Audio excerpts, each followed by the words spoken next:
Hi guys, welcome. And who dat? I'm Joe. And today we're going to be looking at the week 6 matchup in the Caesars Superdome between the defending AFC champions, the Cincinnati Bengals, and our beloved, bless you boys, the New Orleans Saints. This is going to be a tough one for us. The Bengals are a 2-point favorite, and the Saints are struggling with injuries right now, particularly at wide receiver, but also our top cornerback, Marshawn Lattimore. Now, as I record this video, it is early Thursday afternoon. I haven't gotten the injury report from today's practice yet. But for the beginning of the week, it looks like Michael Thomas not participating, Jarvis Landry on a limited basis, and Chris Olave is going through a concussion protocol. Let's pull up the offense right now. The big difference here, Adam Prentice was put on the practice squad last week. We put J.P. Holtz from the practice squad onto the active roster. We have him designated as a fullback, but we inactivated Nick Vanette for this past game, and Holtz played a bunch of tight end too. And I think this is the move we're going to go with for right now. We may even put Vanette on IR, temporary IR, to free up more roster spots. We're having to do some crazy stuff right now because of the injury situation. So Jameis Winston was a limited participant so far in practice this week. If he remains active for the game, we're probably just gonna let Jake Luton go back to the practice squad. But I'm thinking we're just going to hold Jameis out again and let Dalton go. Personally, I think Andy Dalton should start the next 2 games, since after this Sunday we have a short week and we go to Arizona on a Thursday. I say let Jameis sit out these next 2 games. He'll be a month removed from that back injury plus and that ankle injury, so he'll probably, be healthier, and he'll have that long week and a half after the Thursday game to get prepared for the next game. So that's what I think is going to happen, which means Jake Luton will stay on the active roster. We're going to have to make some moves. Deontay Hardy is definitely out for some time with a turf toe. The move here is we're going to bring up Rashid Shaheed from the practice squad. I'm not sure how far along he is as a wide receiver, but as a kick returner and punt returner, one of the best in college football history. He should fill that role okay. I hope we don't see any rookie jitters. If you remember in the preseason, Shaheed did not play at all. And I think the Saints were hiding him because he is such a find. Well, if we bring up Shaheed and he becomes a receiver and our kick and punt returner, then the secret's going to be out. We also signed Jordan Howard, running back, to the practice squad. There's a big chance we will elevate him and activate him to give us more depth at running back. I'm not sure. But I worry about running back because Mark Ingram hasn't looked very good. And I don't think you just get rid of Mark Ingram. So I'm not sure what's going to happen. Calvin Throckmorton has been inactive for a couple of weeks now. We have resisted putting him on IR. So there is a chance we will elevate somebody there as well. I mean, there's not enough spots on this offensive roster to cover all of the injury concerns we have. Wide receiver is the biggest one. I was really hopeful Michael Thomas and Jarvis Landry would be back for this game, but Thomas did not practice, and Landry was limited again. He was limited. Landry was limited all last week, and then was kind of like a surprise scratch for the game last week. Chris Olave is in the third stage of the concussion protocol, so he is doing activities. I think today he's supposed to be doing some football related non contact uh, activities, and that's how the concussion protocol works. He's got to go through stage 4 and 5, and then we'll find out. I mean, ultimately, the impact Olave took on his head last week, just seeing it, you can tell he was unconscious for a brief moment. So I'm thinking the league's going to force him to sit out. That's what I think. I don't know how the rules are, but according to reports, local New Orleans Saints reporting, Olave's in the third stage right now, and he has shown no signs of lingering effects from that concussion.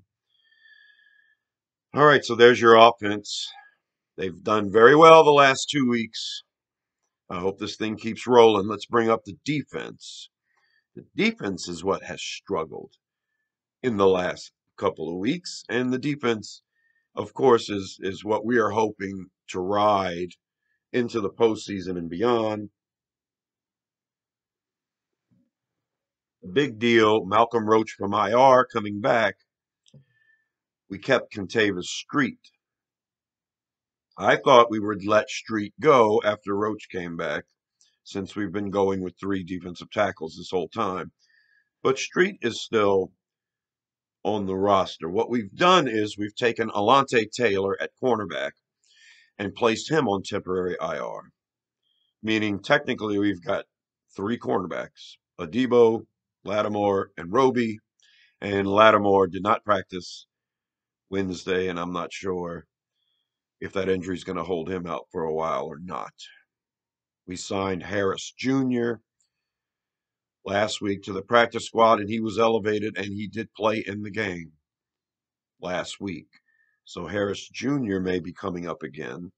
Another move is we've placed PJ Williams on temporary IR.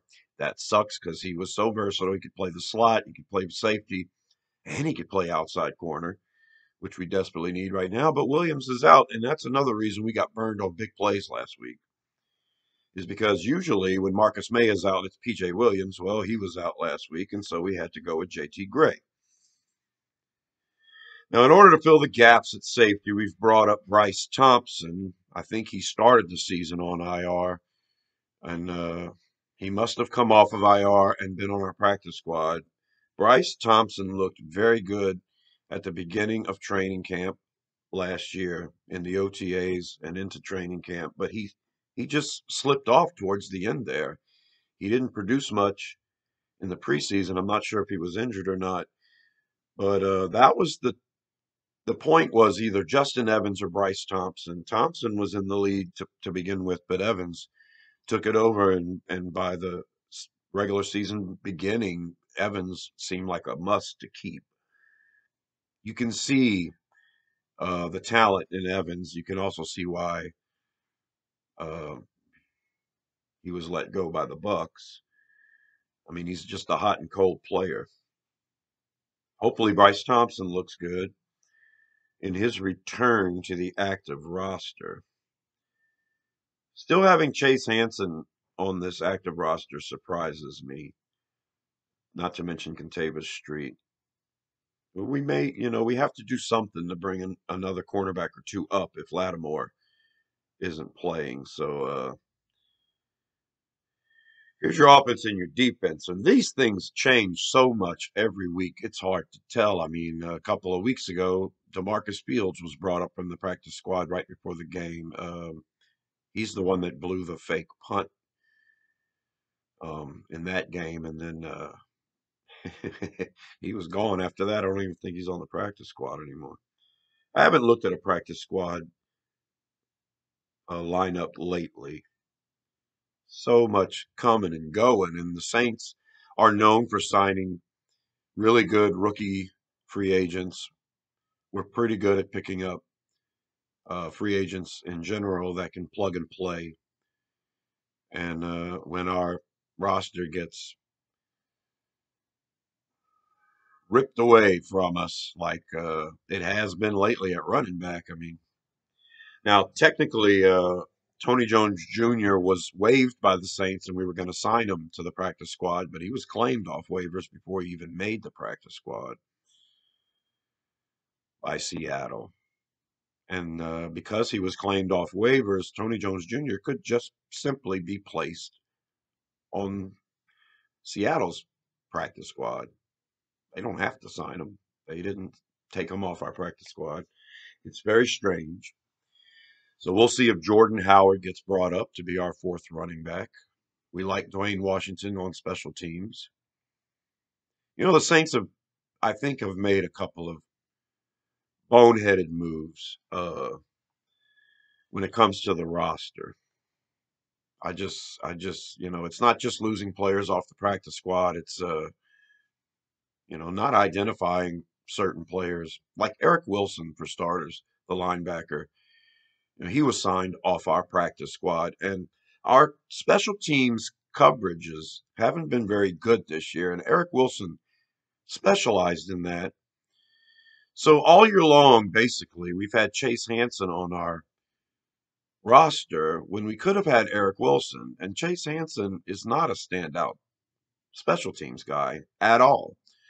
He had a couple of good games in the preseason, and for some reason, and nobody else wanted him before. The Saints, I guess, don't want him on the practice squad. Maybe they know of a few teams who will grab him if we put him back on the practice squad.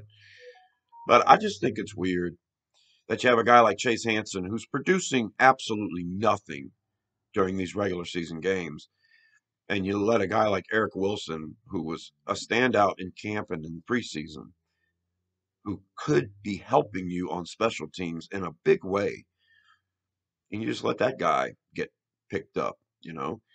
So I would like to see Chase Hansen if he's active, and he was last week. He was on special teams. I saw him playing. If he's going to be on the active roster during a game, he needs to step up and do something.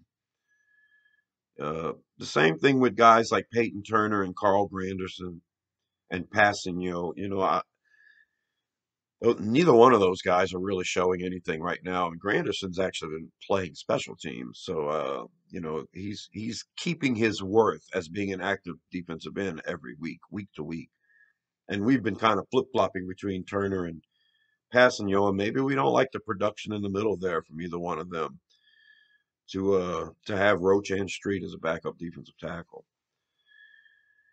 A lot of these players that we were expecting a lot out of, including David Onyemata, need to step up. If David Onyemata plays at his potential, and we thought he was an ascending Pro Bowl type, if Onyemata starts to turn it up a notch, and Peyton Turner or Passanio or Granderson decides to make some moves here. I mean, Peyton Turner's a first round draft pick. He's had enough playing time now, though he was injured last year, over the last 2 years. He's had enough now that we need to see something, not just in preseason against a rookie, Trevor Penning. We need to see Peyton Turner do something in these games. He blocked a field goal, and that's the extent of it. Andrew Dowell's another one. Zach Baun is another one. I mean, if these guys are active during the games, they're not showing up on special teams. And our safety depth is atrocious right now with PJ Williams being out and Marcus May having missed a couple of games. It just shows. You kind of wish Chauncey Gardner was still here, but I don't think he would make a great deep, deep center field free safety anyway. I mean, we play all kinds of coverages. The more you can do, the better. Marcus May isn't the greatest at anything. He's a solid tackler at the line of scrimmage, and I'm sure he's better than JT Gray right now. If Marcus May misses this week against the Bengals, it's going to be another rough go as far as deep balls go. It seems like without Marshawn Lattimore at cornerback and without Marcus May at safety, we're going to have our hands full. And the key to turning that around is to get pressure from our defensive line. They're going to have to step up. Cincinnati's offensive line is not great. And Cincinnati right now is 2-3, same record as us. The games they've lost, they've struggled to protect Joe Burrow. This game's going to be in the Dome, and I'm assuming there's going to be a lot of LSU jerseys with Burrow on it or Chase. And it's like a homecoming for these LSU guys. Well, we got a couple LSU guys on our team already. Okay, we don't need to be celebrating Burrow and Jamar Chase right now. And yeah, for the Super Bowl, we were all Bengals fans. We wanted to see all of those, even Eli Apple, Eli Apple, and Trey Hendrickson, and Vaughn Bell, and Joe Burrow, and Jamar Chase. And I mean, come on, this is supposed to be everybody's second favorite team, right? I don't want to see it. I don't want to see it. I do not want to see LSU jerseys in the Superdome this weekend, cheering every time Joe Burrow does something. If we're going to win this game, we're going to have to pressure Joe Burrow. That comes down to defensive scheme and our defensive line. I mean, if we want to blitz Demario Davis every play, he's going to get to the quarterback quite a bit. Okay, so there's some things we could do, but our lack of depth at secondary right now is scary, and I can see Jamar Chase taking the top off several times in this game. It's going to be close, but I'm going to go ahead and give the Saints the win. If Lattimore plays, if Marcus May plays, if Landry comes back, and hopefully Michael Thomas comes back, I think that we are the better team and we'll win. If those players don't come back, it's going to be a struggle. Can't definitively say 100% if I'm confident with this, but I'm going with Saints 26, Bengals 24. I'm hoping it's not that close. I'm hoping the Bengals score a late touchdown or something like that and try to make it, make it a game at the end, but they just can't. Our defense is good. We gave up a bunch of big plays last week.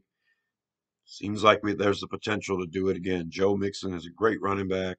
You got T. Higgins besides Jamar Chase. You got Hayden Hurst at tight end, and they've got another guy at tight end. I love Hayden Hurst. That's a player right there. He's fun to watch. Wouldn't mind having him. But there you go. That's my prediction. 26-24. Bless you, boys. Who dat? Let's see what happens. Subscribe to Rosenfield 10 for more videos like this. I will, of course, be doing a recap when the game is over this weekend. Until then, I'll talk to you later. Who dat?